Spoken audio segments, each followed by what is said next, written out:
الشيطان الرجيم بسم الله الرحمن الرحيم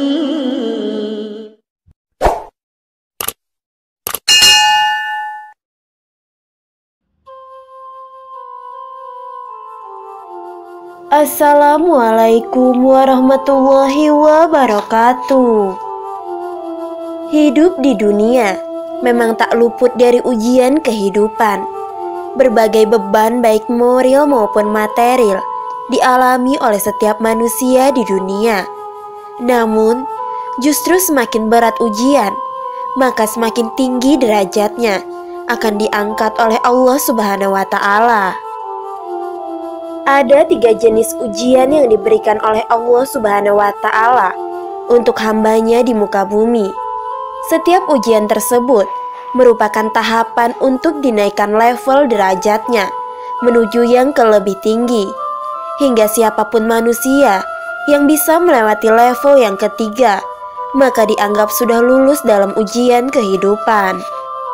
Apa saja ketiga jenis ujian tersebut? Simak ulasannya berikut ini. Yang pertama adalah ba'sa atau ringan. Misalnya jarang ke masjid, sekarang mulai ke masjid. Begitu ke masjid, Allah kasih ujian sesuai dengan kadar niatnya. Dikasih hujan gerimis, lalu masih ke masjid atau tidak.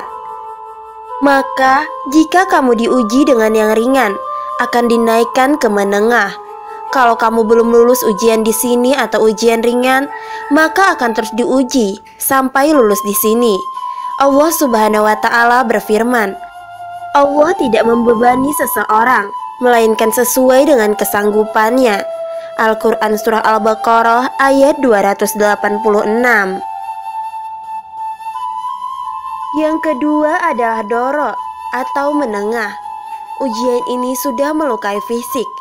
Kalau dalam kehidupan, misalnya celaan biasa dalam kehidupan sehari-hari, ini artinya Allah sedang menaikkan iman Anda dalam level yang lebih tinggi lagi.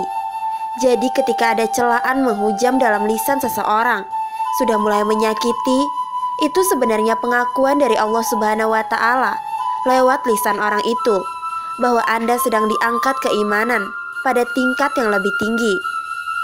Ujian ini seperti bulian, hinaan, atau lain sebagainya. Jika kalian bisa melawan hal-hal demikian dengan bahasa yang indah, nyaman kepada jiwa, maka kalian akan lulus dengan ujian ini. Lalu yang ketiga, zulzilu atau berat. Jadi ada ujian yang bisa menggoyangkan diri kita, membuat gempa hati kita. Kalian sudah tidak kuat, kadang-kadang jalan sempoyongan.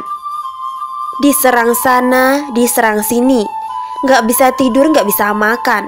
Ini susah, itu susah. Sampai-sampai Rasul SAW, bahkan orang yang beriman, bahkan setelahnya bisa mengatakan, kapan ini berakhir? Akan tiba masa Anda mengalami satu situasi, sampai Anda mengatakan, kapan berakhirnya seperti ini? Perhatikan, jika Anda berada pada level ini, saya ucapkan selamat kepada Anda, karena Anda akan diangkat pada kedudukan yang tertinggi di antara sekian ujian yang ada. Artinya, Allah akan menaikkan Anda pada derajat yang tinggi. Karena hukum ujian, la yukallifullah nafsan illa wusaha. Allah tidak akan menguji seorang hamba di luar batas kemampuannya. Jadi kalau Anda sudah dipandang oleh Allah, siap menerima yang ini, maka Anda akan diberikan zulzal atau mengguncang hati. Jika Anda tidak mampu, Anda hanya akan diberikan ujian doro atau ba'sa. Jadi mustahil Allah memberikan ujian berat kalau Anda tidak sanggup. Sahabat belajar Islam, inilah 3 ujian yang akan diberikan kepada setiap manusia. Semoga penjelasan ini bermanfaat. Wallahu a'lam bishawab. Wassalamualaikum warahmatullahi wabarakatuh.